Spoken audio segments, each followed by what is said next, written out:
सभी को प्रणाम, सभी को नमस्कार, सभी को राधे राधे। आप सबकी अपनी एजुकेटर साक्षी रजनीश आप सबका स्वागत करती है आरएस टारगेट एकेडमी में। प्यारे बच्चों, आज हम हिस्ट्री का दूसरा क्लास करेंगे। आज हम समझेंगे पृथ्वी पर मानव की उत्पत्ति एवं विकास के बारे में। बच्चों, मानव के विकास के चरण के बारे में समझेंगे। प्रथम मानव था आदि मानव। अपनी बुद्धि के प्रयोग से समय के साथ विकसित हुए। मानव का विकास होने में काफ़ी लंबा समय लगा। यानी कि मानव के विकास के चरण प्रथम चरण है। प्रथम मानव कौन था? आदि मानव। अपनी बुद्धि के प्रयोग से समय के साथ विकसित हुए। मानव विकास होने में काफ़ी लंबा समय लगा, तुरंत विकास नहीं हो पाया बच्चों मानव का, थोड़ा समय लगा उसमें। इसके बाद वानर से बुद्धिमान मानव तक का सफर कैसे तय हुआ, इसके बारे में जानना है। मानव के विकास को दर्शाता है। वानर से बुद्धिमान मानव तक का सफर मानव के विकास को दर्शाता है। जैसे कि पहले तो लोग वानर हुआ करते थे, आप वानर हुआ करते थे, इससे हम लोग मानव हुए, यही मानव के विकास को दर्शाता है। इतिहास दो तरीके से समझा जा सकता है बच्चों। कौन कौन तरीके से? नंबर 1 तरीका है कोई लिखित इतिहास नहीं। एक तो कोई लिखित इतिहास नहीं है, एक लिखित इतिहास है। कोई लिखित इतिहास को हम प्रागैतिहासिक काल कहते हैं। क्या कहते हैं? प्रागैतिहासिक काल कहते हैं। इसकी जानकारी अवशेषों से पुरातात्विक खोजों द्वारा मिलती है। यानी कि लिखित इतिहास नहीं, इसमें अवशेष और जो हमारे पुरातात्विक खोदते हैं, निकालते हैं, वो अवशेष से ही पता चलती। इसमें कुछ लिखित नहीं, आप पढ़ के नहीं पता लगा सकते हैं। वो जो कुछ पुराना सामान दब गया धरती के नीचे, उसको खोद के निकालने पे पुरातात्विक द्वारा ही इसके बारे में हमें जानकारी मिलती है बच्चों। ओके। लिखित इतिहास कहाँ मिलती है हमें?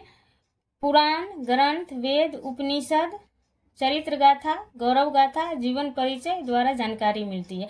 लिखित इतिहास की हमें इन सब जगहों से जानकारी मिलती है बच्चों। ओके। आगे अब है लिखित इतिहास से पहले का समय क्या कहलाता था? प्रागैतिहासिक काल कहलाता था।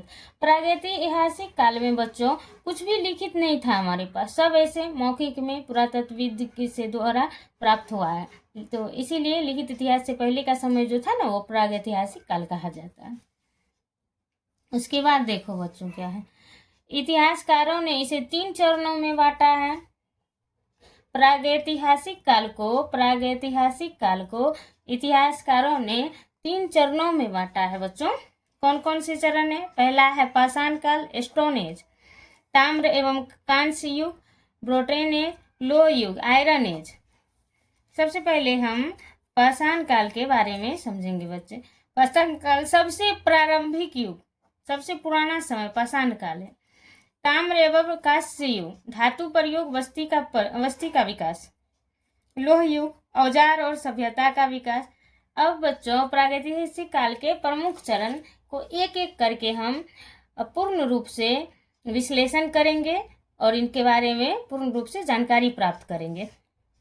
जैसे कि पाषाण काल हमने पढ़ा, कौन कौन सा काल पढ़ा? प्रागैतिहासिक काल के हिस्सा कौन कौन सा है? पाषाण काल, ताम्र पाषाण काल और लोह युग। तो सबसे पहले हम पाषाण काल के बारे में पूर्ण रूप से जानकारी लेंगे। पाषाण काल को हम स्टोन एज कहते हैं। पाषाण काल को हम स्टोन एज कहते हैं बच्चों। पत्थर युग मानव विकास का प्रारंभिक समय बना। पत्थर युग मानव विकास का प्रारंभिक समय, पत्थर के उपकरण मानव बनाया। मतलब पाषाण युग में जो है ना, पत्थर के उपकरण बने, उसमें पत्थर के औजार बने। उनका मुख्य कार्य शिकार करना था। मानव उस समय गुफा में रहते थे। कहाँ? उस समय घर नहीं हुआ करते थे, मानव गुफा में रहते थे, पत्थर का उपयोग करके औजार बनाते थे, शिकार करते थे जानवरों का। इसी से मतलब कि मानिए वो पूरा रूप से प्रकृति पर ही निर्भर थे। दूसरा है बच्चों ताम्र एवं कांस्य युग, यानी कि मेटल एज की जानकारी अब हम लेंगे। इसमें मनुष्य ने धातु मेटल का प्रयोग किया। धातु को ही हम मेटल इंग्लिश में कहते हैं। धातु का प्रयोग किया, कृषि का विकास, पशुपालन किया। इस युग में बस्तियों का विकास हुआ। मतलब पाषाण युग में तो वस्ती था नहीं, तो वस्ती का अगर आपसे क्वेश्चन पूछा जाए वस्ती का विकास कब हुआ तो आप बताएंगे ताम्र एवं कांस्य युग में। धातु का उपयोग कब किया गया तो ताम्र एवं कांस्य युग में। इसमें मनुष्य ने धातु का प्रयोग किया, कृषि का उपयोग, पशुपालन किया। इस युग में बस्तियों का विकास हुआ, यानी कि इसी युग में ताम्र एवं कांस्य युग में ही थोड़ा थोड़ा कृषि का भी विकास हुआ। आगे है तीसरे में बच्चों लौह युग, आयरन एज। इसे हम क्या कहते हैं, आयरन एज। यह आधुनिक मानव है जिसकी सभ्यता विकसित है, अन्य धातु महंगा और लोहा मजबूत है।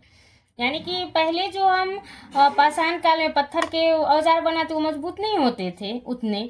उसके बाद हमने ताम्र एवं कांस्य युग में मेटल का प्रयोग किया, तांबा का। सबसे पहले तांबा का प्रयोग हुआ, तांबा में 3 और जस्टा मिला के कांस्य का प्रयोग किया। कांसा जो थे, कांसा का जो है औजार बनाया। फिर और हमें लगा कि नहीं कांसा भी उतना मजबूत नहीं होता, फिर हमने लोहा का उपयोग किया औजार बनाने में। लोह युग में लोहा का उपयोग हुआ और इसमें अन्य धातु से लोहा मजबूत है, अन्य धातु महंगा था, लोहा थोड़ा सस्ता था, दाम पे मिलता था और ये मजबूत भी होता था। इसमें कृषि क्रांति आई, मजबूत हथियार बने। इसमें कृषि क्रांति आई और मजबूत हथियार बने।